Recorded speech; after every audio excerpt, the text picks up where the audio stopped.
Bob gently caressed her back with one hand as another sifted through her blonde silky strands, loving the softness, simply loving the feel of her body atop his. The firelight danced across her skin, causing her to glow, and Bob thought he'd never seen another woman look so perfect. "You are incredible, Becca." You are," she purred. Bob chuckled as she sat up, her dreamy appearance so damn cute. And her grin? He could easily stare at that satisfied expression every day.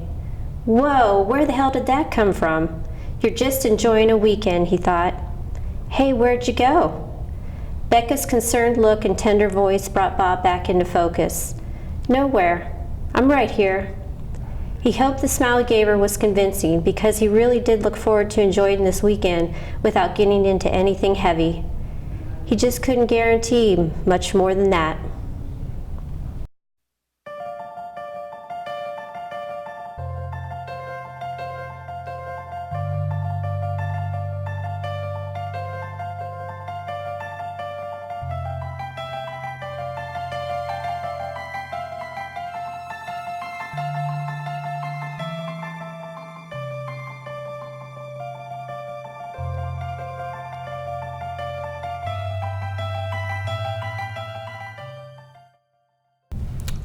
That was Laura Baird, reading from her romance novel, The Soldier's Final Mission. Hi, I'm Alan Rose, and we're excited today to talk with Laura about romance novels, which she has written 14 of. So, Laura, great to have you with us. Thank you so much for having me. Okay.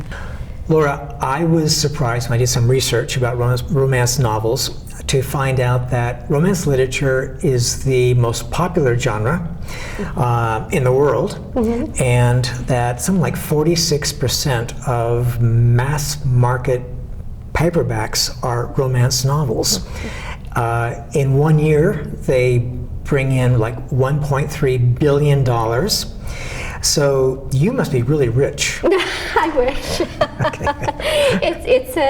It's huge. It's a huge market. It's a tough one to break into, but I enjoy writing it so much. Great. That whether or not I become, the bestseller, I'm just going to keep doing what I enjoy. Great.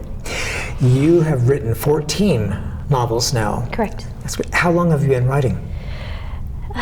Well, technically, probably going on about 25 years. I started writing shortly before I went back to college to become a dental hygienist. I set it aside to go to school, raise a family, picked it back up here and there, but probably within the last 4 or 5 years, I really got serious about it. Wow. And thought, this is what I'm going to do. That's great. That's great. While still working as a hygienist. While still working, yes. So I expect you've got a lot of time as you're working over somebody's mouth just to sort of be thinking about the next plot and such. Yes. In fact, my very first attempt at a novel was inspired by a patient of mine when I was assistant before going back to hygiene school. Wow. And it was a very naive attempt at self-publishing many years ago, but maybe I'll revise it and bring it back again. Great. Well, let's talk about the romance genre because it is so popular. I think I read in one survey that 84% of the readers of romance literature are women. Not surprising, but 16% were men, and that was surprising to me. So what's the popularity as you see it with the romance genre? I think women, anyone really, but women especially, they want that fairy tale. They want, not to say that they want perfect, but close to. They want something that they might not otherwise see in their own life and have that happily ever after, knowing that they're going to be satisfied. Happily ever after is an important theme, I guess you'd say, for this. Yes.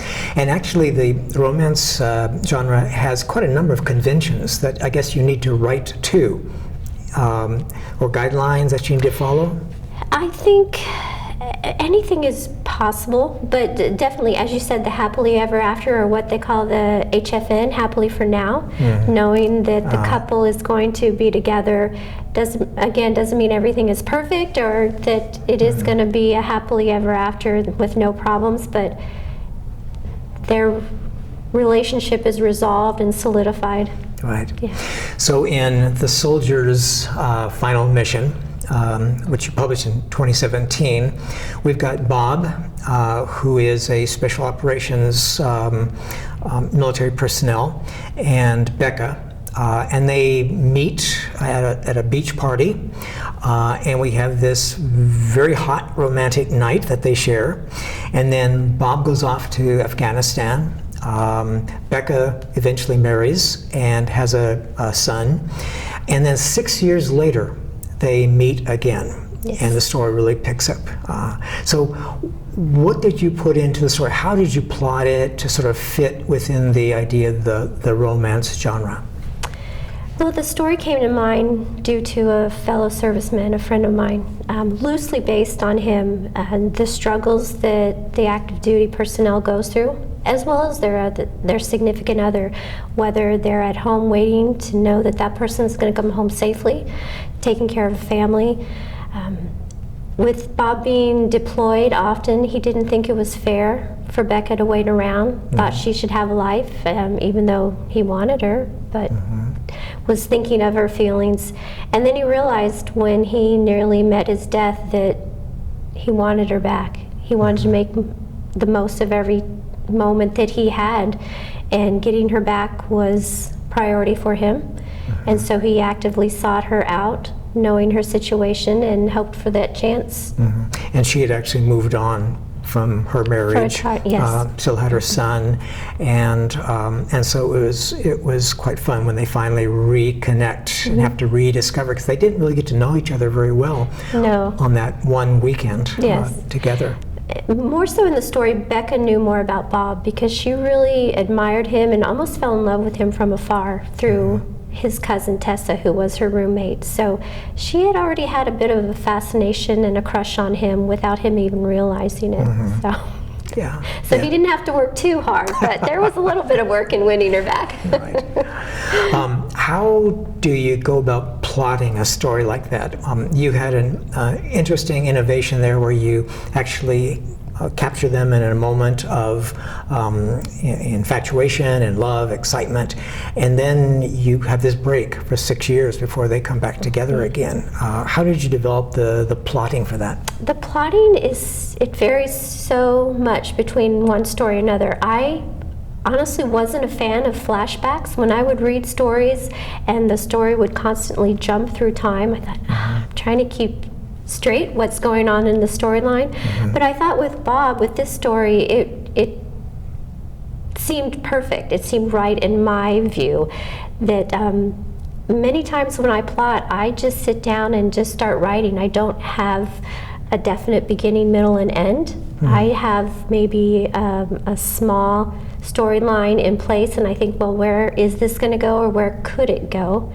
And as the flashbacks came to me with him being on his deployment, and then thinking back to that weekend, and then jumping ahead to his time, and then his injury, it just seemed to fit. So we'll all fit together. Yes, but my plotting is very loose.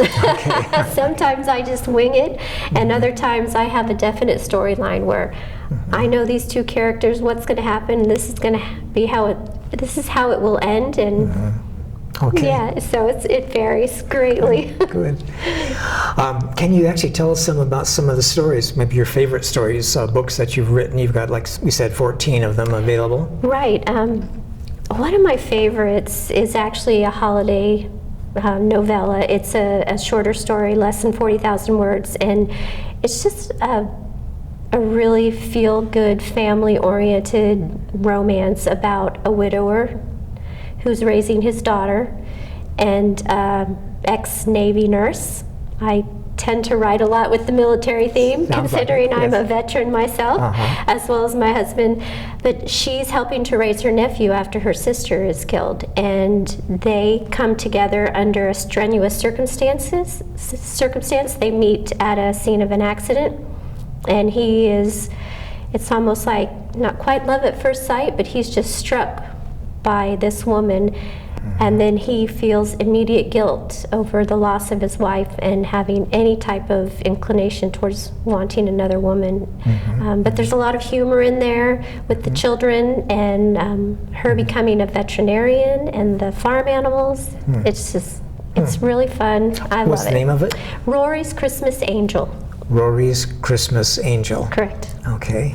You also did one that you came to WordFest with about a pianist. Yes. Can you tell us about that? What was the name of that? Keyed Up. Keyed Up. Yes. Right. Penelope Dixon is a pianist with the Seattle Symphony. And at the time that it opened, she is 28. There really isn't much of a flashback. However, many people wanted me to write a prequel, and I did, and I put it on my website, so anyone is free to go there and read it. But 10 years prior, she fell in love with a composer, and he thought it best that she mature more. She was very mature for her young age of 18, but he didn't think it was appropriate, so he foolishly pushed her away. Circumstances happened, and they didn't reconnect for another 10 years as he was called in to collaborate for a symphony. And he has his work cut out to win her back. Yes. Okay, good. So you mentioned that in The Soldier's Final Mission, that was based upon a person that you knew. Where do you get your ideas from? Are they based upon personal experience or people you've known or just out of the blue? Mostly out of the blue. Every once in a while, like with The Soldier's Final Mission, I might take an idea of a person that I've known, circumstances that person has gone through, but I don't really want to formulate my stories on a specific person or yes, that is a true to life, because I don't know exactly what he went through during service. I have an idea. Same with any of my stories. I just want it all to be from my imagination, which is pretty vivid. Many of my ideas do come from dreams. Very interesting. My husband is always astonished at how vivid I can dream and what I describe to him the next day, and he's like, that's going in a book, right? I go, most assuredly. For people out there who are watching this and who thought, gosh, I've got a great idea for a romance novel, how would they start? How would you recommend that they begin? As far as the actual writing, the plotting, the story, it can really begin anywhere. Like I said, I might come up with an idea for a plot line or just have a character in mind. I had attended my first writers conference, and there was a cover model photographer there, and just watching him work and the models, in front of his lens just instantly sparked an idea. So I wrote a story based on all these ideas that came to mind within a couple of hours at the writers convention. It actually turned into a NaNoWriMo project.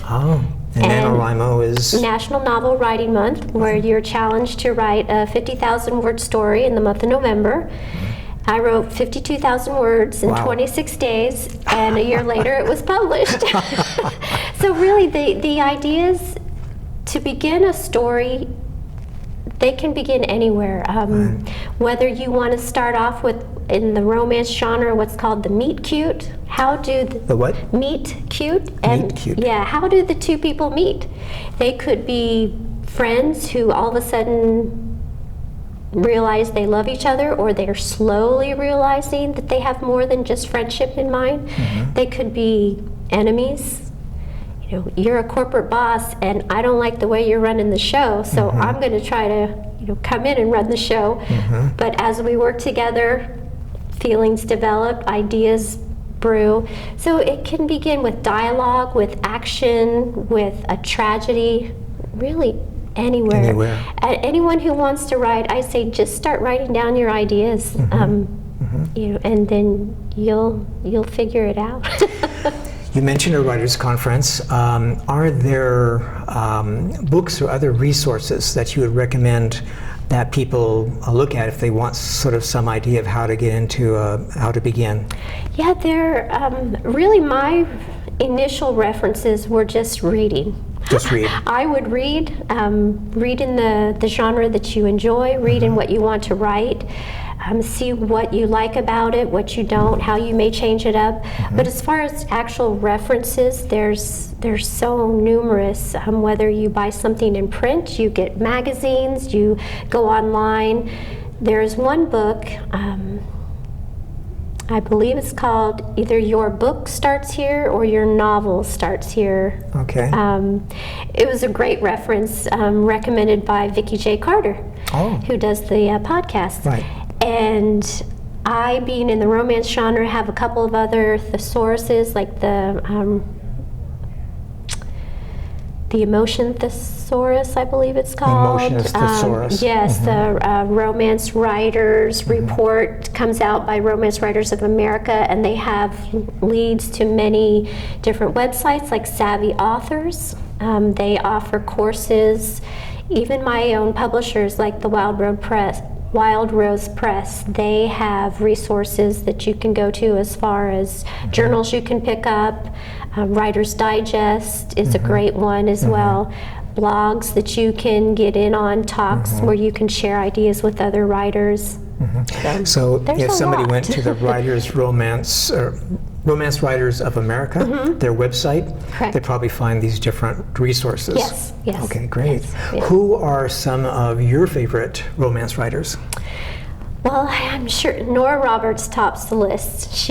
I got started on her thanks to my mom, who was a huge reader, but she is probably considered one of the queens of romance. Any favorite title of hers?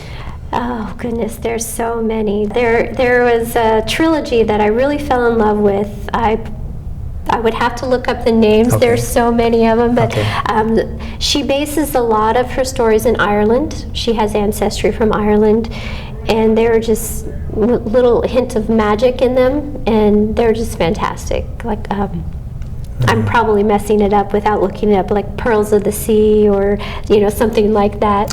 But she just, her words were just, it may sound cheesy, but magical. Just everything she evoked, the emotion she evoked, the settings that she laid out, you could imagine yourself right in the middle of the story. And yeah, she's even on my arm. She's on your arm. You got Nora Roberts on your arm. I do. I have a fairy sitting on a stack of books with Nora Roberts, and Donna Grant is one of my other ones, and then a reference book for Scotland, which I have Scottish heritage. But yeah, Nora is queen. Donna Grant, Laura Kay, Rachel Grant, Toni Anderson, they're just marvelous.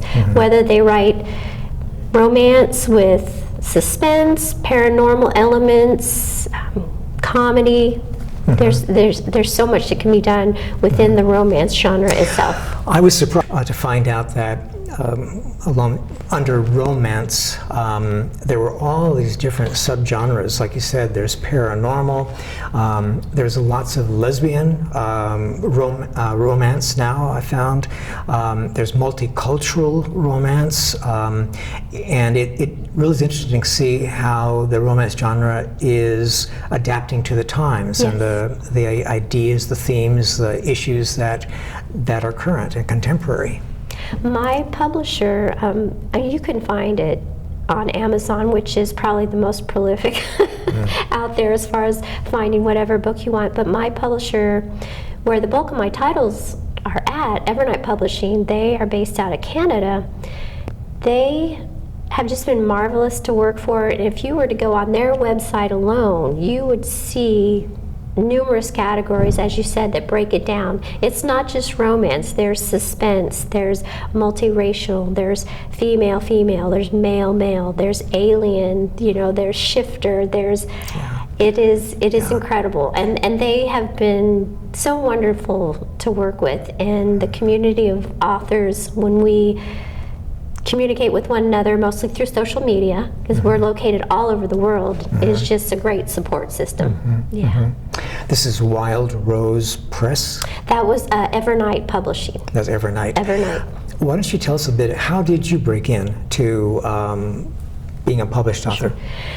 Well, after my naive self-attempt, I just sat on my stories for a while, and the romance, or I should say the publishing industry was changing so much. I wasn't ready to continue on with self-publishing because for me, I knew nothing about marketing. Okay, so I wrote a book, I could self-publish it, but how do I get it out there? Right. And as I started researching publishers who were accepting stories without agents, which was unheard of for many, many years. You know, you had to have someone represent you and be that go-between. But now there's so many that just, you submit your query letter, your story, however much they want from you to begin with, and then within, you know, a month, 2 months, they'll get back to you and say yes or no. And once I have worked with 3 different publishers. One, Black Rose Writing, I actually found through a submission platform online. Since then, that submission platform has disbanded. It's no longer out there. But Black Rose takes open submissions. Anyone can submit something to them, and they will decide, do we want to take this project on? Once I started with Evernight and the Wild Rose Press, and they liked my work and accepted it, I just kept going. Yeah, Right. you know. So you just submitted directly to a publisher? Correct. Okay. Yes. Okay. Yeah. Interested, why did you go with a different publisher, 3 different publishers, rather than staying with any one of those? That's a good question.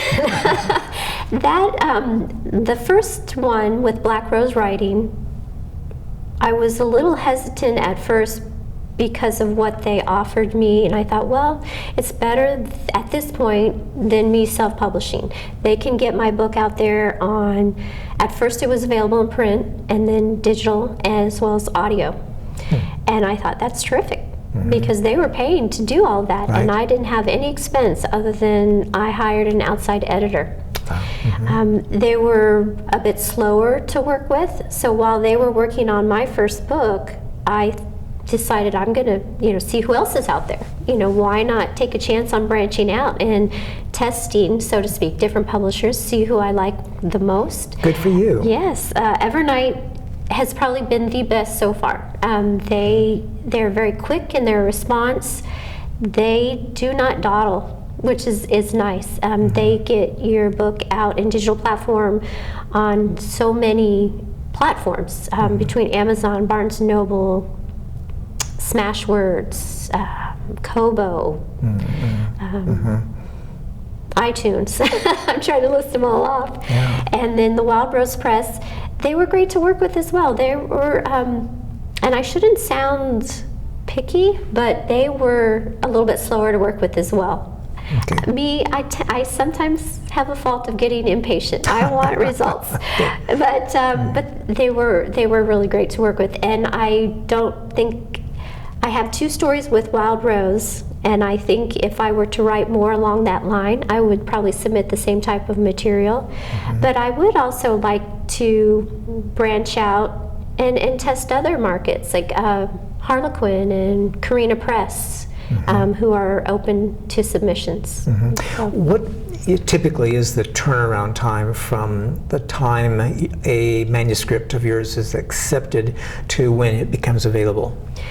It really does depend on the individual publisher? Correct. Evernight is usually the quickest. I submitted Rory's Christmas Angel just in time for the holidays, and once I submitted it, they accepted it 2 weeks later, started to go through edits, covers, and it was out in under 3 months. Wow, that's Yes. really good. The longest was probably my initial submission with Wild Rose, which took about 7 to 8 months. Okay. Because there were a lot of edits. Okay. And you did mention getting a professional editor to Correct. work on your manuscript before you submitted, which is very wise. Yeah. How did you find your editor? Just through communications on Facebook, actually. Getting in with other author groups, linking up with anything that had to do with the publishing industry, whether it was a reviewer, a book blogger, someone who said, oh, I've used her, or here's some recommendations. And I just started feeling out a couple of the editors, seeing what their turnaround time was, their fee, what did they previously work on? Was it comparable to my own work? Good. And the editor that I chose is actually an author herself in a very similar genre. She writes more YA romance, but my book that I submitted keyed up was kind of on that borderline of new adult, not quite YA, and her services were fantastic. Great turnaround time. And the wonderful thing about the internet, the editor can be in another state, on the opposite coast, whatever. Yes. You can work together. Yes, because she was located on the East Coast, New Hampshire, I want to say. Okay. Last year, 2018, you participated in a writing class that we were doing, and you talked about romance literature to the class, but in terms of what general fiction can learn from romance literature. You addressed it really well in the class, that whether a person's writing fiction or nonfiction, whatever genre, if they want to describe how two people or more feel romantically about each other, they can learn it from romance literature. Sure. Yeah. And because you have in there the initial feelings, the excitement, the descriptions of infatuation, and then you've got the obstacles, the difficulties that people have to overcome if they do overcome them. And it may not end happily ever after or not in the general fiction, but they can certainly learn from this process of how you capture a strong romantic relationship. Yeah, so I think that's very valuable to anybody. Yeah, right. Well, Laura, congratulations. You are tremendously prolific. Thank you. 14 novels. That is amazing. You put the rest of us to shame. No. And I look forward once again to having you come to WordFest. Yes, I would really enjoy that. I have not had the opportunity to recently due to my work, but I will hope to change that come this fall. Thank you. Thank you so much. Okay.